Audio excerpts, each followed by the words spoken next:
ছোট্ট গ্রামের নাম ছিল শান্তিপুর। সেখানে থাকত রাহুল নামে এক কিশোর।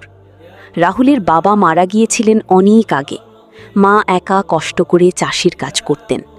রাহুল পড়াশোনা করত আর মাকে সাহায্য করত, কিন্তু তার সবচেয়ে বড় স্বপ্ন ছিল শহরে গিয়ে পড়াশোনা করে বড় ডাক্তার হওয়া। একদিন প্রচণ্ড বর্ষায় গ্রামের সব রাস্তা ডুবে গেল। রাহুলের মা খুব অসুস্থ হয়ে পড়লেন। গ্রামের কোনো ডাক্তার ছিল না। রাত তখন অনেক, বৃষ্টি যেন আকাশ ফুঁড়ে পড়ছে। রাহুল ভয় পেলেও মাকে ফেলে যেতে পারল না। সে একটা ছোট লণ্ঠন জ্বালিয়ে বেরিয়ে পড়ল। কাদা জলে পা ডুবে যাচ্ছিল, বাতাসে লণ্ঠন নিভে যাওয়ার উপক্রম, কিন্তু সে থামল না। দূরের শহরের হাসপাতালে পৌঁছতে তার অনেক সময় লাগল।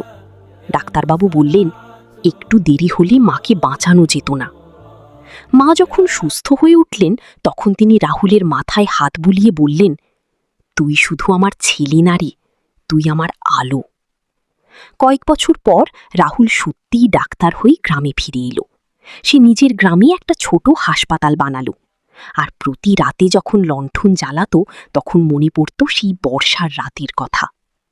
শিক্ষা, অন্ধকার যত গভীরই হোক, একটা ছোট আলো পথ দেখাতে পারে। আর সাহস আর ভালোবাসা কখনো ব্যর্থ হয় না।